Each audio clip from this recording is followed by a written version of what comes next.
Mr. Speaker.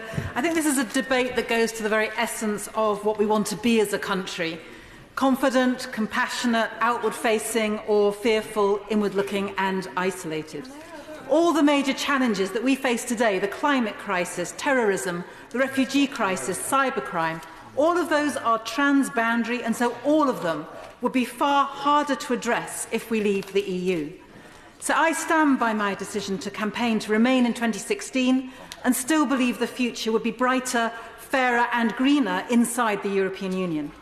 And I stand by my vote against the Prime Minister's foolish decision to trigger Article 50 before she and her cabinet had even worked out what Brexit means Brexit actually does mean. Because at a stroke, that recklessness surrendered all leverage to the EU 27. And it's resulted in the miserable blindfold package that we have before us today, with its 26-page, 8,000-word wish list guaranteeing absolutely nothing about our future relationship with the EU. Now, the Prime Minister urges us to get on with it, as if accepting her plan would be the end of it. But let's be very clear. In reality, it's the starting gun for years of more negotiations, more political infighting, with uncertainty hardwired into it. Now, over the past 2 years, I haven't seen any evidence that the government understands or appreciates the importance of many of the amendments that many of us have tried to bring to the EU withdrawal bill, whether that was to do with upholding basic legal rights, whether it was trying to safeguard jobs, whether it was protecting freedom of movement and the Good Friday Agreement, whether it was enhancing the protection of our precious environment. Indeed, all the evidence I have seen, including the government's own impact assessments, has simply confirmed to me that Brexit would make my poorest constituents and the nation's poorest communities poorer still.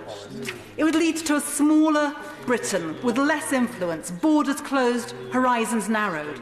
It would betray the hopes and dreams of young people who overwhelmingly voted to remain. It is an unforgivable act of intergenerational betrayal. It puts our contribution to vital cross-border work on climate change and nature in jeopardy. And it sees us abandoning what is frankly little short of a miracle that few would have dreamed possible when the bombs were raining down on British towns and cities in the middle of the last century. It helped us to emerge from the rubble and the destruction of the Second World War into a nation that's been at peace with its neighbours ever since. And with a supreme irony, the Prime Minister's package would also result in people having considerably less control over the decisions that affect their lives, not more. Mr. Speaker, in recent days, the Prime Minister has been admonishing MPs to think of our constituents when we vote on this deal. Well, can I assure her that I have been doing and we have been doing exactly that? I think of my Brighton constituents when I consider every single economic impact analysis shows them being worse off as a result of any kind of Brexit. I think of them when I learn of a study by the local Trade Policy Observatory that concludes her deal would cost at least 960 of them their jobs. I think of them when the leisure sector in our city reports how seriously they would be affected by the end of free movement. And I think of them when the universities tell me how worried they are about the future of European research and the research grants and the Horizon Europe programme. How does the Prime Minister have the gall to suggest that MPs are not thinking of our constituents in this debate?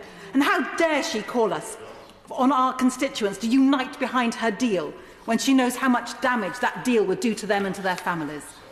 Now, Mr. Speaker, for more than 2 years now, I have consistently said that the 2016 referendum was and could only be the start, not the end, of the democratic process.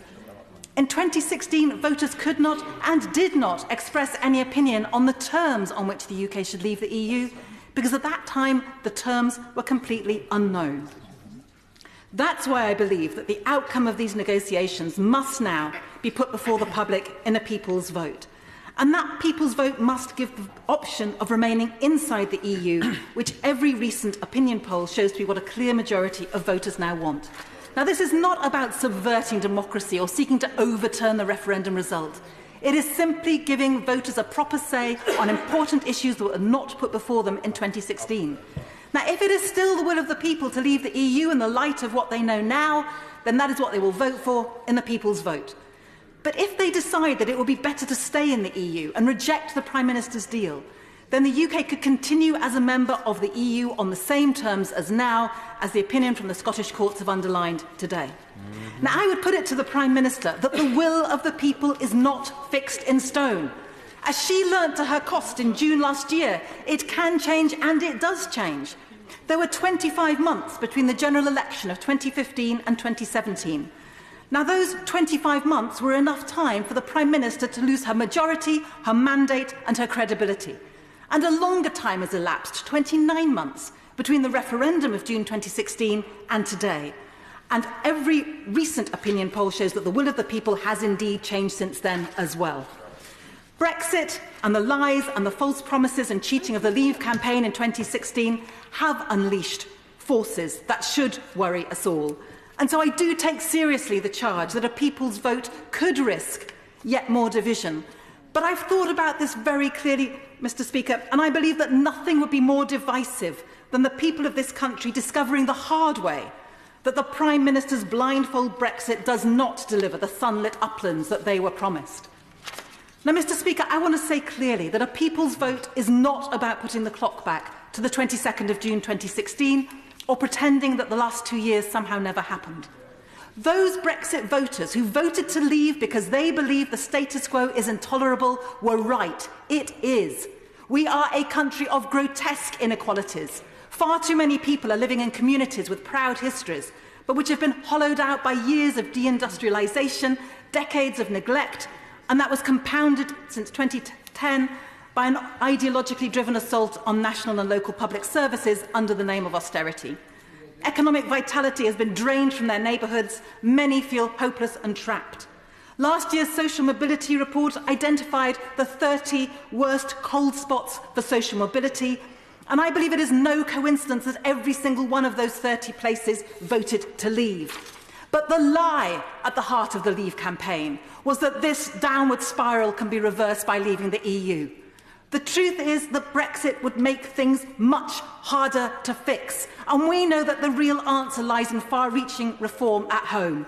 We need a new social contract, better jobs, high-quality public services, investment in the green economy, with people of all backgrounds and communities treated with respect and given the opportunity and the power to thrive.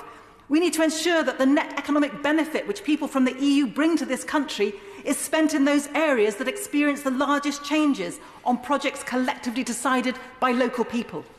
So those of us campaigning for a people's vote need to make very clear that our commitment to addressing the grievances that were aired during and since the 2016 referendum, to campaigning for far greater public investment in those regions that need it most, and to working towards a Britain where people have a real say in the decisions that affect them. And in my last few words, Mr. Speaker, I simply want to say that I reject the false choice presented by the Prime Minister between a catastrophic no deal and her miserable blindfold deal. That is no choice at all, and that is why we need a people's vote. Thank you.